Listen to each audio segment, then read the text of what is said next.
Sophia Reyes hurried down the busy morning streets, clutching her worn leather music bag in one hand and a takeaway coffee in the other. She was already running late for her first piano lesson of the day. The local music school where she taught wasn't far, but she still needed to prepare the classroom before her young students arrived. The coffee shop door swung open just as she passed, and before she could step aside, a tall man in an expensive suit walked straight into her path. Coffee splashed everywhere, all over his pristine white shirt and designer tie. "Are you kidding me?" he exclaimed, jumping back and staring down at the brown stain spreading across his chest. "I'm so sorry," Sophia gasped, fumbling for the napkins in her pocket. "Let me help. This shirt costs more than you probably make in a week," he said, snatching the napkins from her hand. Sophia's cheeks burned with embarrassment and a flicker of anger. She'd been having a rough morning already. Her landlord had just raised her rent again, and she was struggling to make ends meet with her teaching salary. "I said I was sorry," she replied, trying to keep her voice steady. "It was an accident." The man looked up from dabbing his shirt and really saw her for the first time. His eyes, a startling clear blue, narrowed slightly as they took in her simple dress and the music bag clutched against her chest. "You're a musician?" he asked, nodding toward the bag.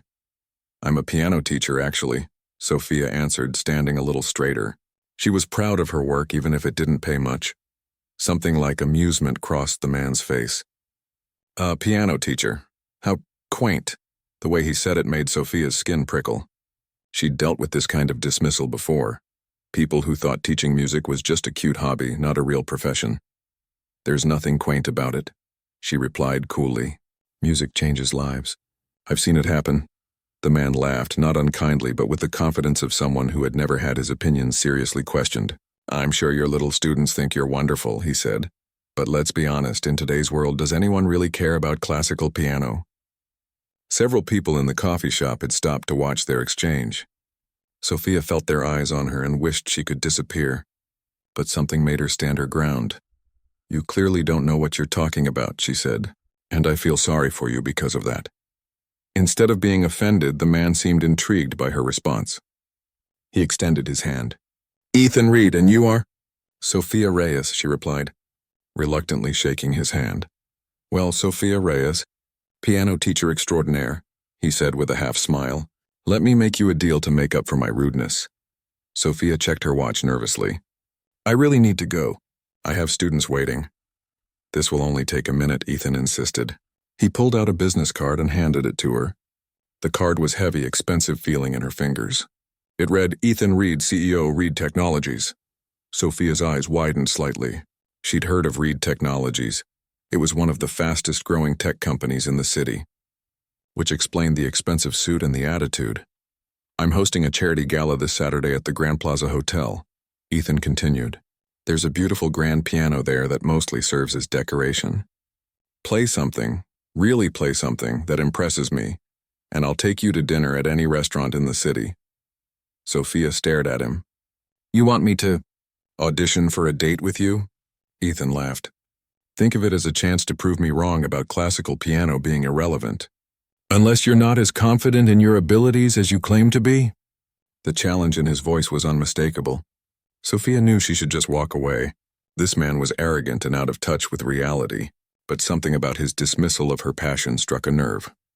"Fine," she found herself saying. "What time?"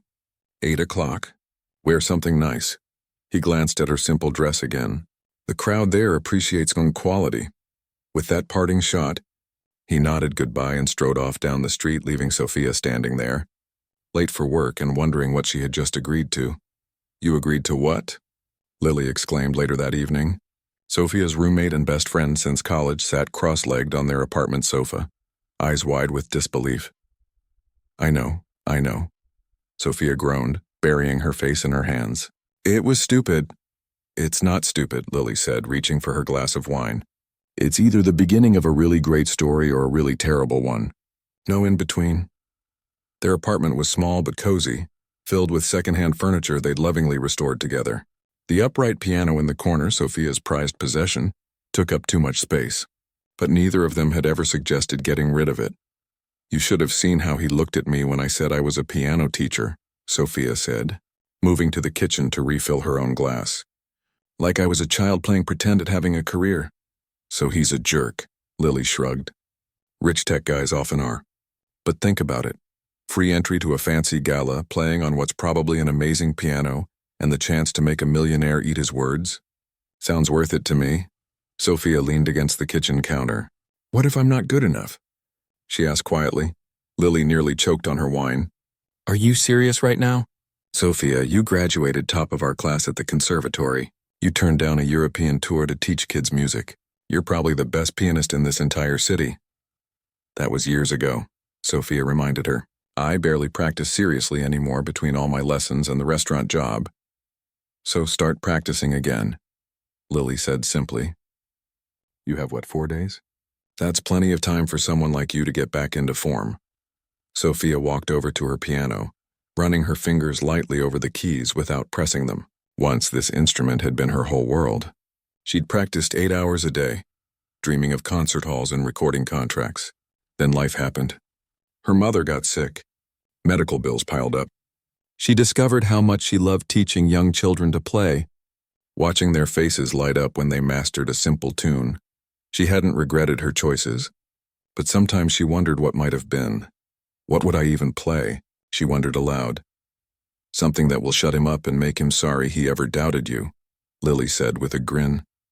Sophia laughed despite herself. That narrows it down to about 1,000 pieces. Play that Rachmaninoff thing that made Professor Williams cry at your senior recital, Lily suggested. Sophia's fingers automatically found the opening chords of Rachmaninoff's Piano Concerto No. 2. The piece was notoriously difficult, emotional and powerful.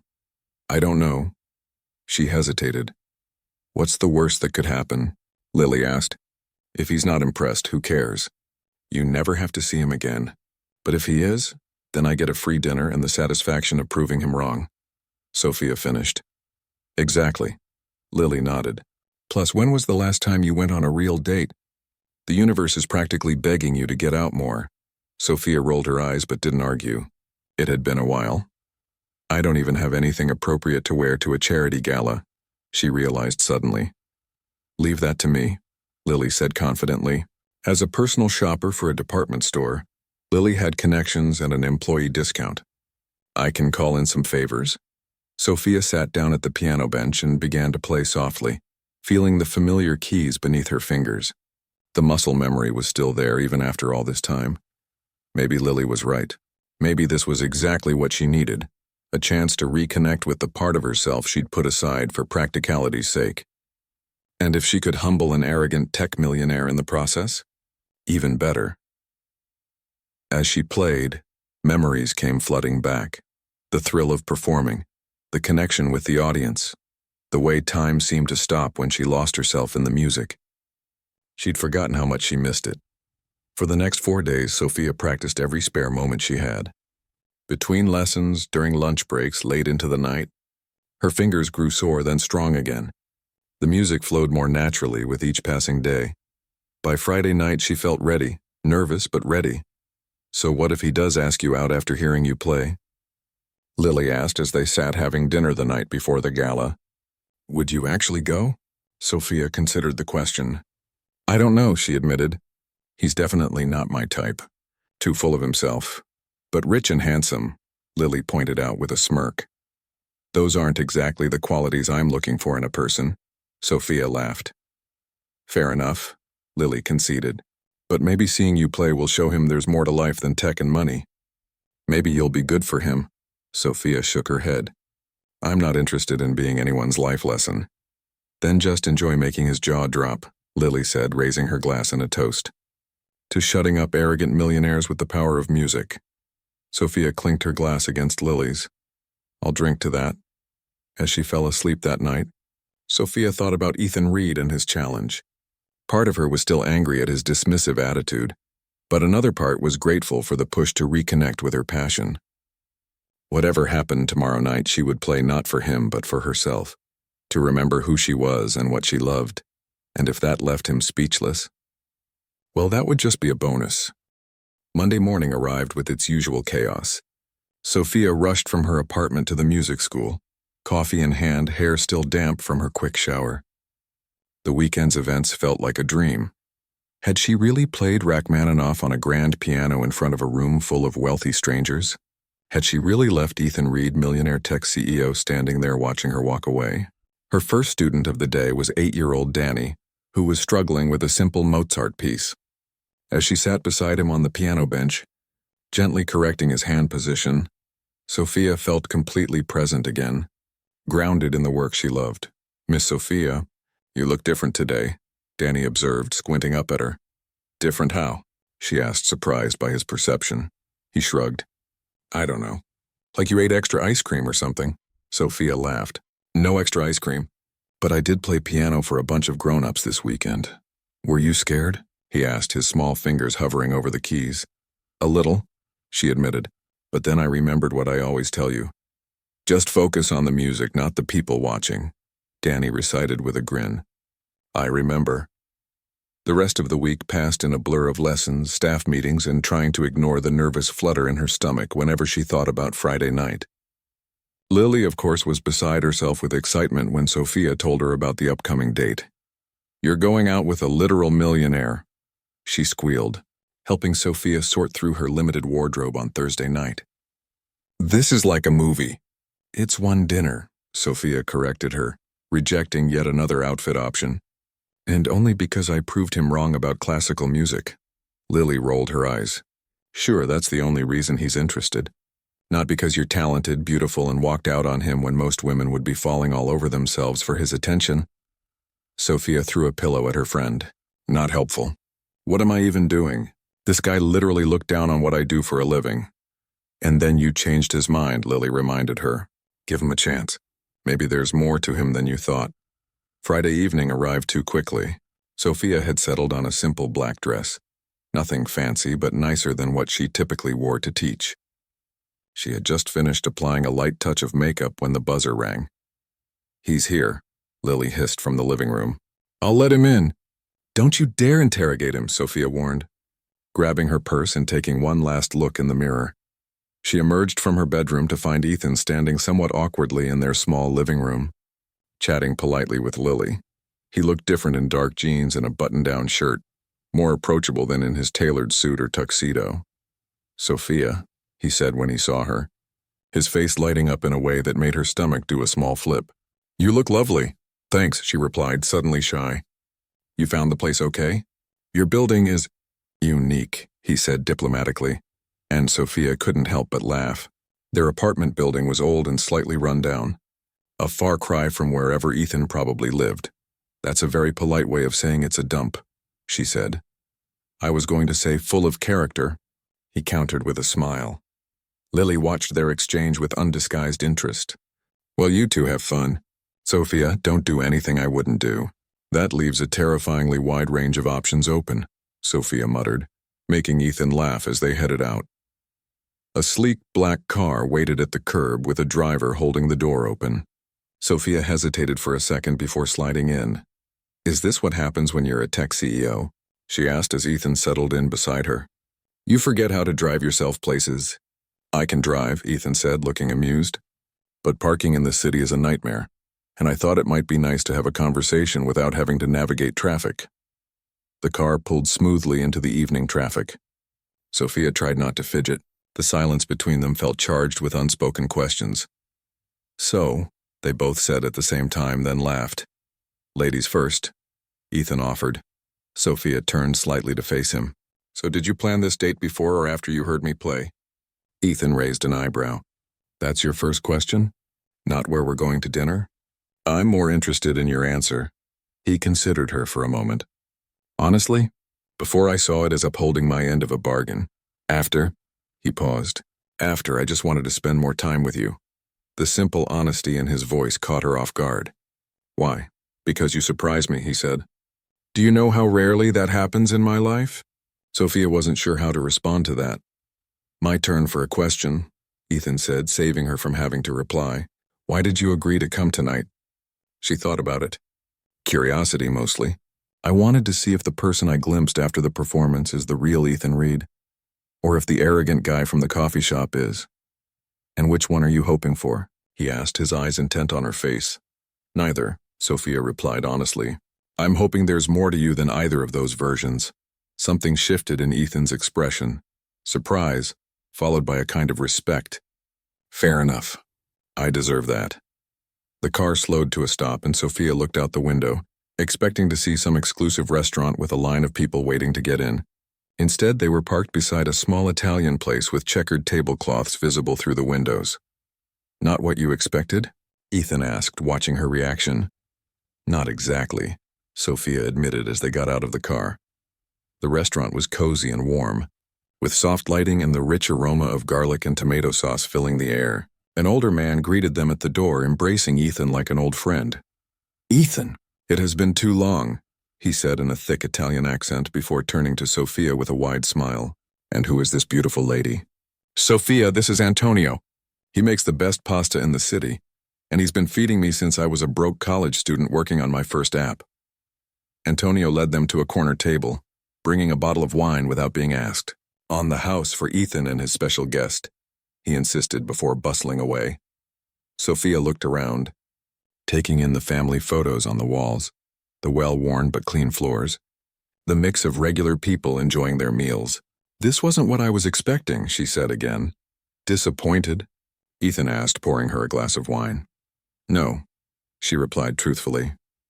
Surprised, but pleasantly so. I figured you'd take me somewhere with tiny portions and prices that would make me uncomfortable. Ethan laughed. I save those places for business meetings when I need to intimidate someone. This is where I come when I want to actually enjoy my food. As they studied their menus, Sophia found herself relaxing. The Ethan sitting across from her seemed different from both the arrogant man from their first meeting and the humbled one from after her performance. This version was more human. How long have you been teaching piano? He asked after they had ordered. About 5 years now, Sophia said. Before that, I was trying to make it as a performer. What changed? Sophia swirled her wine, considering her answer. My mom got sick, cancer. I moved back home to help take care of her, started teaching part-time to make ends meet. And I discovered that I loved it, helping kids find the joy in music, watching them grow confident. By the time Mom got better, I was hooked. Is she okay now? Ethan asked, genuine concern in his voice. Yes, thankfully. In remission for 3 years now? And you never wanted to go back to performing? Sophia shrugged. Sometimes I miss it. But teaching isn't a consolation prize, it's a different path, one I chose. Most days it feels like exactly where I'm supposed to be. Ethan nodded slowly. I understand that feeling. The right path just clicks. Their food arrived. Rich, authentic pasta dishes that made Sophia's mouth water. As they ate, the conversation flowed more easily. Ethan told her about starting his company from his dorm room. The lean years before success. The mentor who believed in him when no one else did. Sophia found herself laughing at his stories, surprised by his self-deprecating humor and his willingness to admit to past failures. This wasn't the man she had expected at all. What? Ethan asked, catching her studying his face. Just trying to reconcile the person across from me with the one who dismissed piano teaching as quaint, she admitted. Ethan winced. I deserve that. I was a jerk that day. Yes, you were, Sophia agreed, but with a smile to soften the words. In my very weak defense, Ethan said, I had just spilled coffee all over a shirt I was supposed to wear to an important meeting, and I was running late. Weak indeed, Sophia replied, but I'll consider it. As the evening progressed, Sophia found herself genuinely enjoying Ethan's company. He was smart, passionate about his work, and a surprisingly good listener. When she talked about her students, he asked thoughtful questions instead of changing the subject. By the time they finished dessert, a tiramisu that made Sophia close her eyes in bliss, she had to admit to herself that she was intrigued. The man sitting across from her was complex with layers she hadn't glimpsed in their previous encounters. What are you thinking? Ethan asked as they waited for the check. Sophia smiled. That you're not exactly who I thought you were. Is that a good thing? I'm still deciding, she replied honestly. But I'm leaning toward yes. 3 weeks had passed since Sophia and Ethan's dinner at Antonio's, and much to her surprise, they had seen each other 5 more times. Coffee after her Saturday morning lessons, a walk through the park on Sunday afternoon. Another dinner, this time at a small Vietnamese place Ethan had never tried before. A movie at an old theater that played classic films, and most surprisingly, Ethan had asked if he could sit in on one of her piano classes for kids. You want to watch me teach? Sophia had asked, certain she'd misheard him. I want to see what you're so passionate about, he'd replied simply. So on a Tuesday afternoon, Ethan Reed, dressed down in jeans and a sweater to avoid drawing attention, sat in the corner of Sophia's classroom while 5 children aged 6 to 8 had their group lesson. Sophia had been nervous at first, worried that his presence would distract the kids or make her self-conscious. But she quickly forgot he was there as she focused on helping little Amy position her fingers correctly and encouraging Tim to try, again after a mistake. Only when the lesson ended and the children had been collected by their parents did Sophia remember Ethan sitting quietly in the corner, watching her with a thoughtful expression. Well, she'd asked, feeling strangely vulnerable. This was her world, her purpose. What if he still found it quaint or insignificant? Now I understand, he'd said, his voice soft with something like wonder. You're not just teaching them to play piano. You're teaching them patience, persistence, how to listen, how to express themselves. It's beautiful. That moment had shifted something between them, deepening their connection in a way Sophia hadn't expected.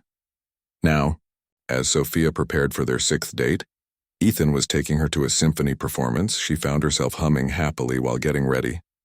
Someone's in a good mood, Lily observed from Sophia's doorway, watching her friend try on earrings. The symphony's playing Tchaikovsky tonight, Sophia explained. Though they both knew that wasn't the only reason for her smile. Lily leaned against the doorframe, arms crossed. So, are we going to talk about the fact that you're actually dating Ethan Reed now? Like for real? Sophia met her friend's eyes in the mirror. I don't know what we're doing exactly, but I like him, Lily. The real him, not the arrogant guy I first met. I know you do. And from what I can tell, he's crazy about you. Lily's expression turned serious.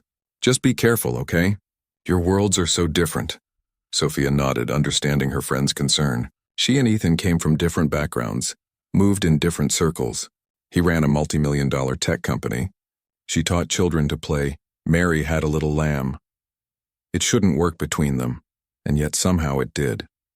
The doorbell rang and Lily went to answer it, giving Sophia a final wink of encouragement. Sophia heard Ethan's voice greeting Lily, the easy banter they had developed over the past few weeks. He fit into her life more naturally than she would have imagined possible. When she emerged from her bedroom, Ethan's face lit up in that way that still made her heart skip. You look beautiful, he said, offering her a small bouquet of wildflowers, not roses or anything fancy, but the kind that grew in the park where they had walked the previous Sunday. Sophia had mentioned they were her favorites. Thank you, she said, taking the flowers and inhaling their fresh scent. Let me put these in water and then we can go. As she filled a vase, she could hear Lily and Ethan chatting in the living room. 2 worlds colliding, yet somehow harmonizing. The symphony was magnificent. Sophia closed her eyes during the most moving passages, letting the music wash over her. Beside her, Ethan watched the musicians with genuine appreciation, but his gaze frequently returned to Sophia's face, captivated by her complete absorption in the performance. During intermission, they sipped champagne and discussed the first half of the concert. The first violinist was a bit sharp during the second movement, Sophia noted. Ethan laughed softly. I wouldn't have noticed if you hadn't pointed it out. My ear isn't as trained as yours, but you enjoyed it? She asked, suddenly concerned that he might be bored. Immensely, he assured her, especially watching you enjoy it. After the concert, they decided to walk for a while, despite the slight chill in the evening air. Ethan draped his jacket over Sophia's shoulders without being asked, and she smiled at the gesture. I have something to tell you, Ethan said, as they strolled through the quiet streets. Something I've been working on. Sophia looked up at him curiously. What is it? After I saw your class, those kids, their faces when they got something right, I couldn't stop thinking about it. About how many children never get that opportunity because their schools don't have music programs or their families can't afford lessons. Sophia nodded, familiar with this reality. Several of her students were on scholarships that the music school offered, but they could only do so much with limited resources. So, Ethan continued, I've set up a foundation, the Reed Music Education Initiative. We'll fund piano lessons and other music education for kids who couldn't otherwise afford it, provide instruments to schools, sponsor community concerts. He paused, looking slightly nervous. What do you think? Sophia stopped walking, too stunned to speak for a moment. Ethan, that's incredible, but why? I mean, I know you've enjoyed our dates, but this is a major commitment. Ethan took her hands in his. Because you showed me something I was missing. I built a company focused on the future. New technology, innovation, progress. But I'd forgotten that some things like music are timeless for a reason. They connect us to our humanity in ways technology never can. Sophia felt tears prick her eyes. I don't know what to say. Say you'll help me, Ethan replied. Be on the board of directors.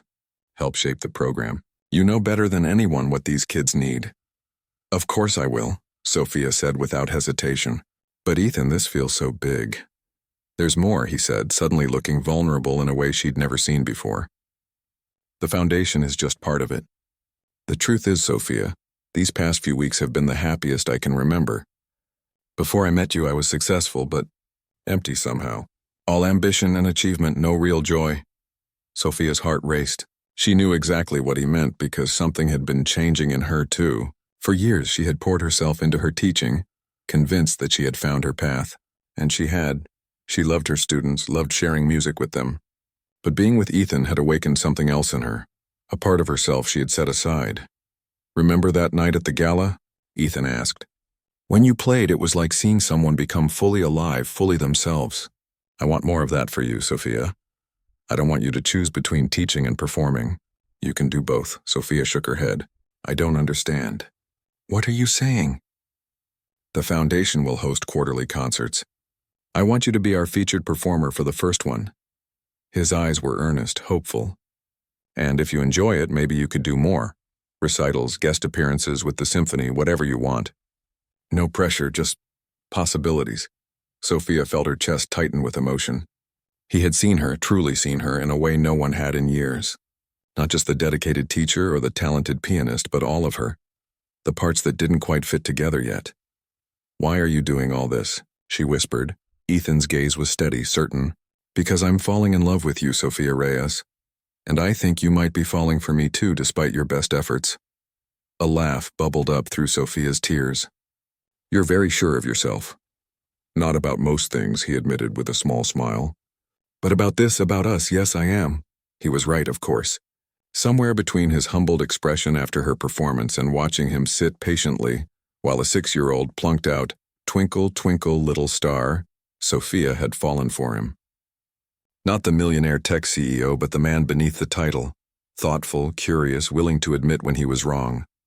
I am, you know, she said softly. Falling for you.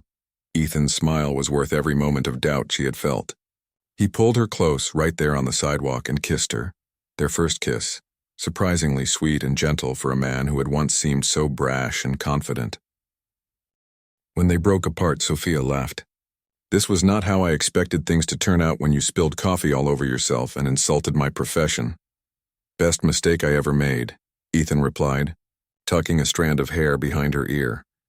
You're still going to have to work for it, Sophia warned him, though her smile softened the words. I'm not easily impressed. I know, Ethan said seriously.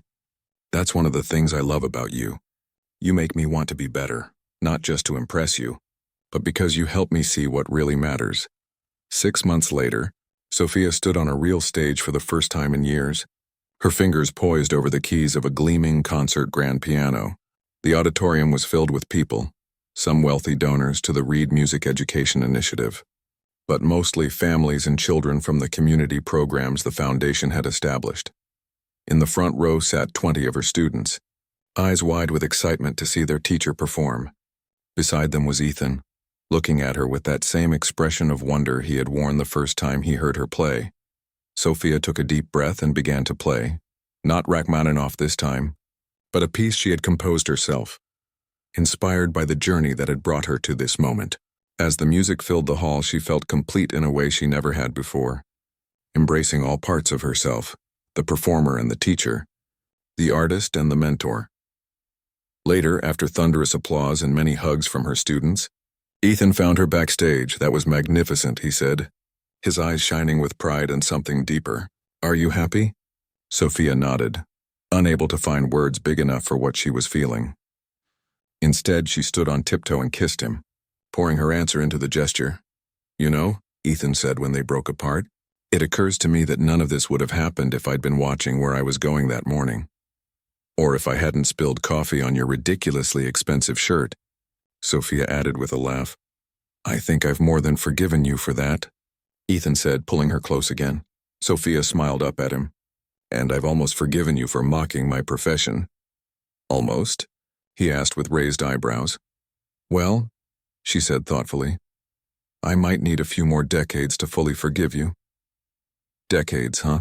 Ethan's expression grew serious. I was hoping you might say that.